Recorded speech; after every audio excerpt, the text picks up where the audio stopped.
तो चलिए, पिछली कक्षा में हमने आपको बीए तृतीय सेमेस्टर राजनीतिक विज्ञान, भारत में राजनीतिक प्रक्रिया यानी BA second year third semester के पहले मॉडल पेपर के बारे में बताया था पिछली कक्षा में। इस वीडियो में आपको मॉडल पेपर दूसरा के बारे में बताया जाएगा, यानी मॉडल पेपर दूसरे में इम्पॉर्टेंट प्रश्न है। तो यहाँ पर पहला प्रश्न जो दिया गया है कि भारत की राजनीतिक प्रक्रिया कैसी है। यह हमारा पहला प्रश्न है। दूसरा प्रश्न की तरफ बढ़ते हैं हम। दूसरा प्रश्न है हमारा कि दल बदल से क्या अभिप्राय है।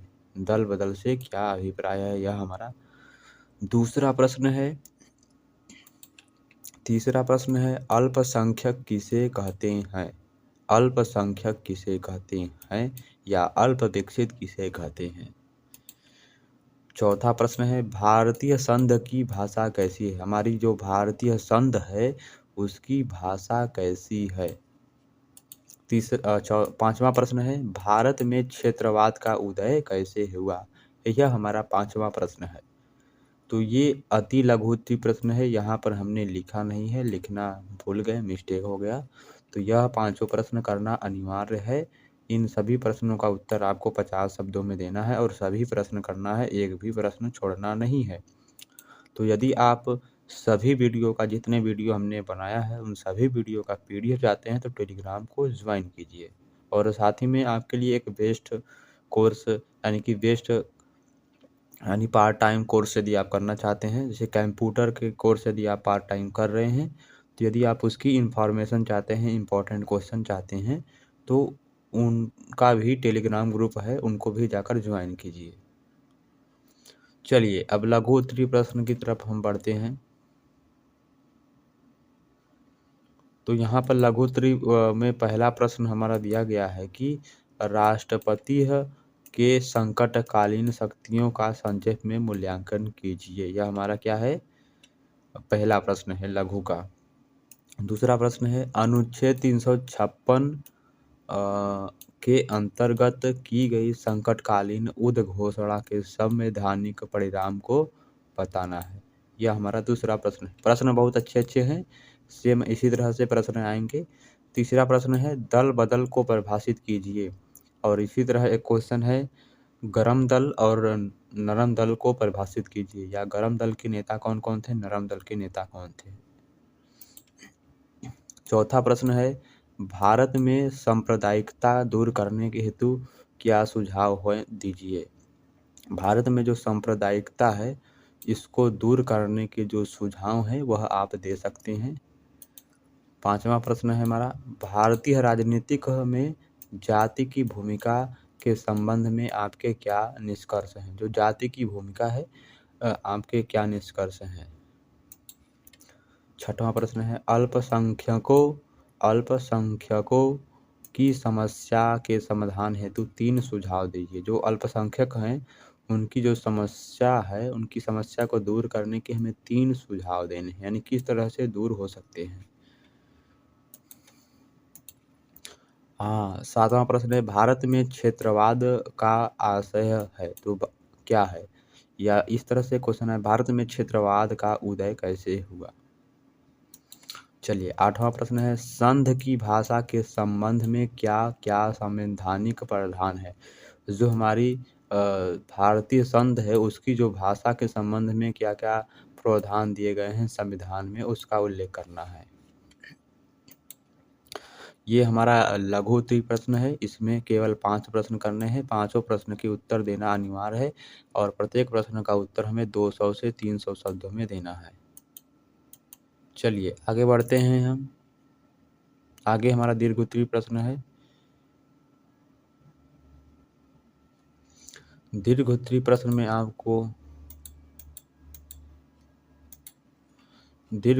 प्रश्न में आपको पहला प्रश्न यहाँ पर दिख रहा है कि भारतीय राष्ट्रपति का, यहाँ पर का रहेगा, ठीक है। भारत के राष्ट्रपति का वास्तविक स्थिति की विवेचना कीजिए, या भारत के राष्ट्रपति का वास्तविक स्थिति जो होती है, यानी वर्तमान में जो वास्तविक स्थिति उनकी है उनकी विवेचना कीजिए। तो एक बार वीडियो को शेयर कर दीजिए अपने दोस्तों के साथ। जो अभी नए नए चैनल से जुड़ रहे हैं, तो हमारे चैनल पर आपको ग्रेजुएशन और कंपटीशन एग्ज़ाम से रिलेटेड जो कंप्यूटर के क्वेश्चन होते हैं, यानी कि आईटी सेक्टर से रिलेटेड भी इम्पोर्टेंट प्रश्न बताए जाते हैं। ग्रुप को ज्वाइन कीजिए, आप ग्रुप में जो भी समस्या हो आप पूछ सकते हैं। दूसरा प्रश्न है, भारतीय राष्ट्रपति की आपातकालीन यानी संकटकालीन, ठीक है, आपातकालीन शक्तियों के औचित्य का वर्णन कीजिए।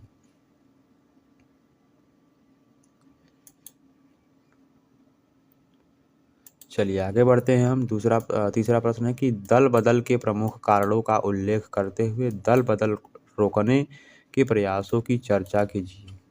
यह हमारा तीसरा प्रश्न है। चौथा प्रश्न है, क्षेत्रवाद से आप क्या समझते हैं? क्षेत्रवाद के प्रमुख कारण बताइए। और भारतीय राजनीतिक में क्षेत्रवाद की भूमिका की विवेचना कीजिए। इतना बड़ा क्वेश्चन है दीर्घ का। इन प्रश्नों का उत्तर 400 से 500 शब्दों में देना है, यानी कि लगभग 3.5 या 4 पेज में आप इसका उत्तर दे सकते हैं। जाति भारतीय राजनीति का सबसे अधिक प्रभावशाली तत्व है, एलिमेंट है, यानी इफेक्टिव एलिमेंट है। जो जाति है वह भारतीय राजनीति यानी भारतीय पॉलिटिक्स का, इंडियन पॉलिटिक्स का सबसे बड़ा यानी सबसे अधिक इफेक्टिवली एलिमेंट्स है। क्या आप इस कथन से सहमत हैं? तो बताएं। जी बिल्कुल सहमत हैं हम। छठवां प्रश्न है, पंथ निरपेक्षता की विशेषताएं बताइए। यह हमारा छठवां प्रश्न है। पंथ निरपेक्षता की विशेषताएं बताइए, यह छठवां प्रश्न है।